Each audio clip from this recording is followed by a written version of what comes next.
See, it's me, Mario. Hello, Enrico. It's me, Mario. Mario Frigo. It's so fucking funny. Let's talk Just Cause 3. I gotta put this down. Okay, Just Cause 3. This was a game I got back in 2015 when it was officially launched. Get the cliff notes out of the way. Just Cause 3 is a third-person action-adventure game where you take place in a fictional Mediterranean country. You're playing a dictator removal specialist. Your typical asinine son of a bitch dictator, which is his official title, and you're out just to remove another dictator. One giant barrel explosion at a time. Now, the main thing that lured me to this game was that it marketed as kind of like that classic 1980s, 1990s B-level action movie. Completely goofy, super goofy, unapologetic about how laughably silly it can be. Having a grand old time with all the goofy antics you can get up to in that game. Super, super goofy. For the most part, both from the trailers and the opening gameplay, it very much was that. The character interactions, the accents of those characters, and the over-the-top action and explosions that you can get up into. It was just a blast in the opening sequence. Let's talk about where this game drops you into. This game takes place in the fictional Mediterranean region-esque island country of Medici. Medici sort of much looks like any other coastal city that you would expect from that area. Similar to Greece and Italy, they have that very similar architecture with the kind of cluster houses on the cliff sides and coastlines. Very, very quaint. Very small communities. One's always running around in their super tiny cars. Scooters, going out and getting fish from the market type deal, which is nice. It's a nice change of pace from a lot of other games that you might see out there at the time. It's very bright, it's very vibrant, it's colorful. You can especially hear from a lot of the NPCs in the game that it has that Italian / almost a little bit of Greek accent inspiration from there to sort of bring Medici to life. Presently, the entire country of Medici is under the control of their present dictator. Your typical asinine son of a bitch dictator. Sebastiano di Ravello, who took over the entire country through your classic military coup. Not really important how it came about, but that's just what happened. He's ruling over the country with an iron fist to maintain his power because Medici is sitting on top of a giant deposit of a very powerful material called the bavarium. And bavarium is very, very useful for a lot of different things. Weapons, biomedical science, and a whole bunch of other fields that you can think of off the top of your head that makes it very valuable. We then come to our main protagonist, Rico Rodriguez, dictator removal specialist. As his name suggests, go in, secure that bavarium, remove the dictator, liberating Medici. But this is his home.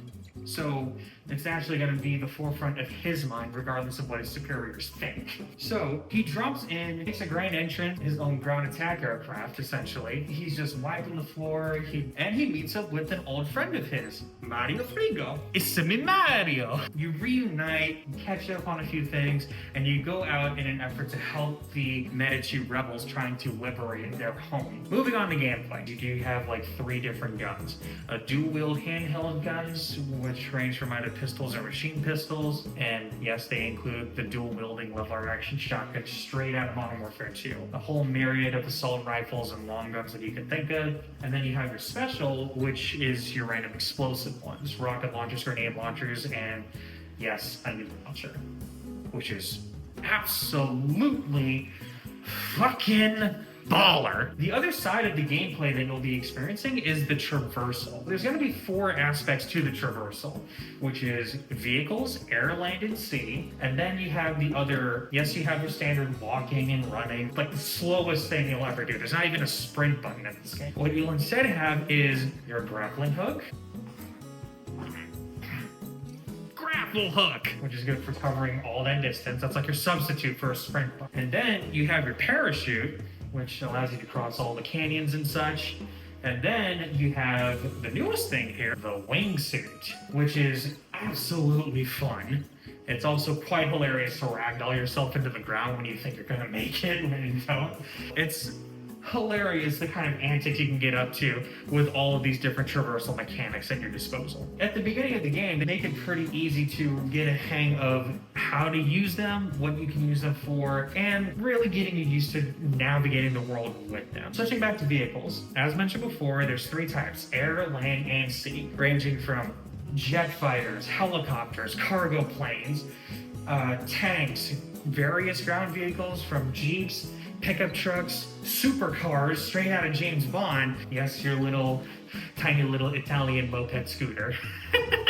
So it's quite fun. You have the combat, you have the traverse, and also aid in the combat. Like, you can use your grapple hook to grapple 2 things together and bring them together. You can also use your grapple hook to hook onto an enemy, pull yourself in towards them, and just sideswipe kick him straight to the ground. It might not always kill them, but it is absolutely cool as hell to do every time. Being able to go like grapple hook, you get in, and then just dramatic sideswipe kick into him.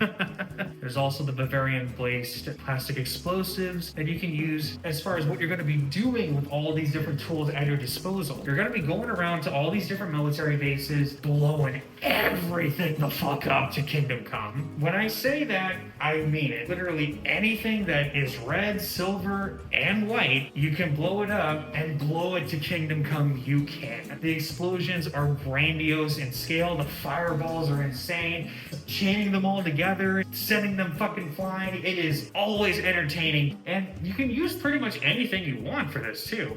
Run a vehicle straight into it, shoot it with all of your different guns, and hell, kind of like what I said with the tethering and the grappling hook, tether 2 giant fuel tanks together, bring them 2 together so they dislodge from their mounts, and they just blow up as a pair. It is quite entertaining every single time, at least in the first few moments when the luster is still new. Now, the other side of gameplay, obviously you're going to have your mission variety just like any other game. Comes in the form of traversing the world.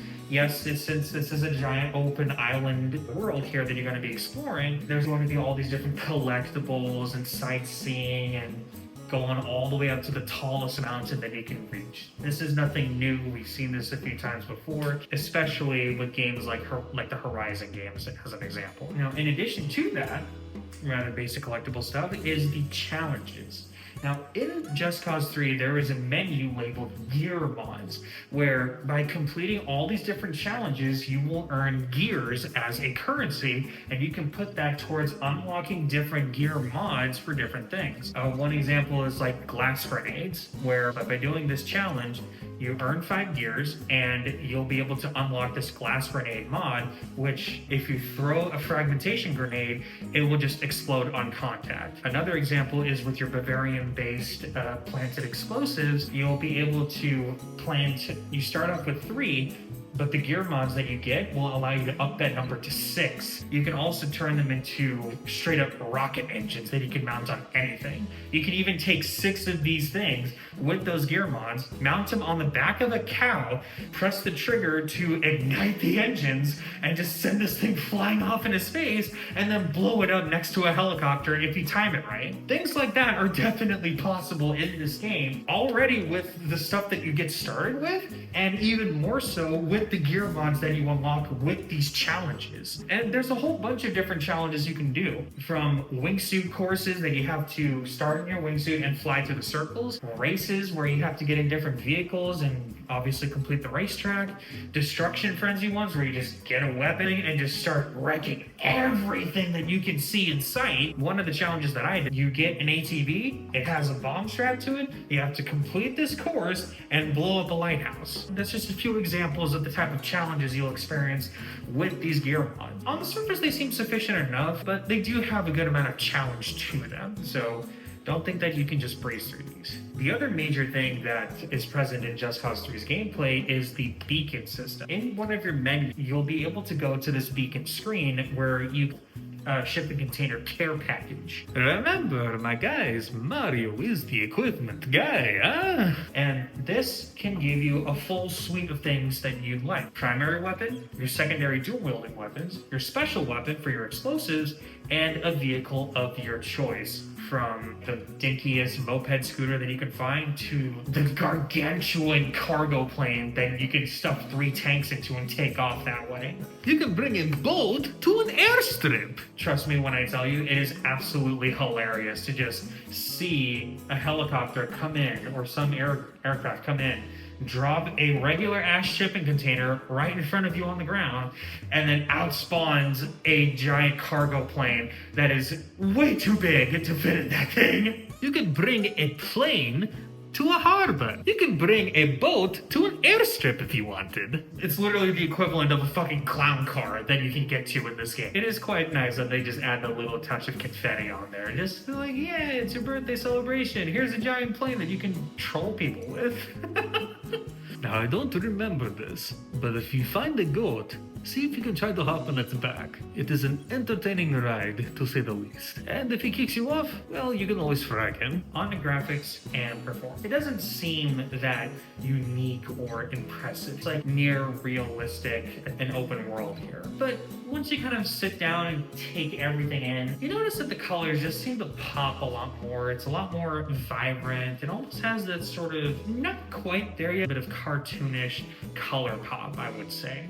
On its own, it's okay. It's nothing special. It's good to look at. Now, where the game really sells it is in its damage simulation. This is where the game really kind of pushes it here because it's trying to like simulate all of these different explosions and destruction, all these particle effects, especially on screen at once. And it does a really good job at handling that too. The giant fireballs and shockwaves from the fuel tanks exploding, all the electrical blue sparks just flying everywhere from the electrical conduits exploding, and especially from the turbines exploding when you're shooting them out. And when you're going at the individual Di Ravello soldiers that you're trying to take down, but even on the catwalks when they're scuttling around everywhere, you can fire and you'll see like individual side metal panels just falling off, reacting to your gunfire, your explosion. You can even pull all those individual things off of them too. So the art style in gameplay, it is very fun to see unfold in front of you. You could argue it's not that impressive right now, but I still think the game holds up really, really well, especially considering this thing came out about 10 years ago. As far as performance is concerned, segueing from that, the game performs really well. It's very stable. There hasn't been any crashes, and it doesn't even seem to have any major frame dips as far as I can tell either. It's functionally very stable and very smooth, which is impressive considering how much shit is just happening on screen from both what you're doing and what is happening from chain reactions of what you're doing. Although I have to admit there was one moment where I was stuck on a loading screen for about 12 minutes before I decided, okay, this is annoying, I gotta kill this thing. Aside from that one hiccup here, there hasn't been performance issues during gameplay or major crashes. It's very polished still, even after all this time, which is great. Everything I've said so far has been pretty positive and very much in favor of recommending Just Cause 3 to anyone who wants to get a new game. But this is where I'm going to get into the more negative criticisms that I have with the game. The opening of the game, I would consider it flawless. It does a very good job of setting the tone, introducing you to the mechanics, reaffirming why you bought this game and what you're here for. Now, into the negatives here. The story is really not anything special. The characters are more kind of like silly caricatures of anything and pop culture references. They're not the mainstay here, but it's not supposed to be the strong suit of this game. You're not here to get a very enriching and in-depth story about a guy overthrowing a dictator to save his home. It's not about that here. You're just here to have fun and blow shit up. That's really all the game wants to be, and it does that just fine, and there's no doubt fun to be had there. Now, the major issue that I have with this game, though, is where it comes with the gameplay. Just Cause 3 very much starts off by just giving you a lot, if not almost everything, right up front for you to get. This also leads into something that especially the developers had mentioned themselves, where you very much create your own fun. Now, there's obviously nothing wrong with that concept here. However, probably one of the biggest issues I have is, especially in the main story missions, there doesn't seem to be much variety. It very much boils down to just blow this thing up, escort this thing here while you handle a machine gun. For the main story missions, though, you would have expected something more, just because you're already exploring this massive open world where you're doing that exact same thing of just go here, blow stuff up, and everything else in between for that here. I just feel like there should have been a little bit more of the gameplay variety. I'm strictly speaking for the story missions here, not so much for interacting with the open world side stuff. At least for the story missions, make them just a little bit more restricted. Make it a challenge. Have you use just one particular set in a loadout or use a certain vehicle to complete an objective here. Just something to kind of nudge you in a direction of using something to make you a little more creative, really kind of make your brain tick here to get things to go the way you want. Obviously that is one suggestion here, but that still kind of placates into the rest of the open world where the create your own fun thing kind of might end up getting boring after a while, because eventually, and I especially found myself doing this, where I just default to the same exact weapons and kit, and that's about it. There really isn't much in the way of variety here.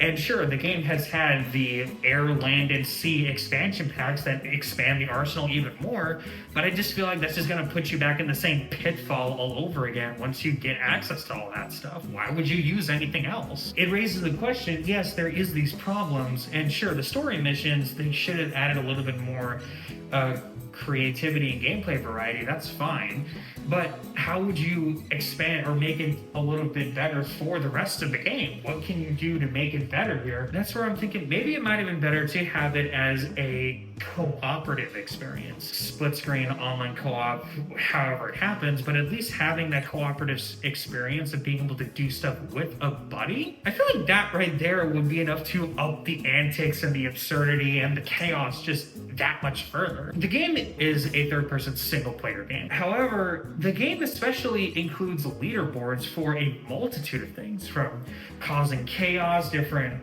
challenges, doing random things, even kind of like racing your car all the way across the islands for that matter. And it's like there's already a leaderboard system, so why not just go that extra step to include some sort of cooperative feature where you and one other person, or however many you want to include, can play together, go through all of these antics together. All in all, comparing it to a lot of the other completed games that I've done, I feel it's best placed in F tier. Also, they may not look like it on the surface, but the Medici girls, lovely.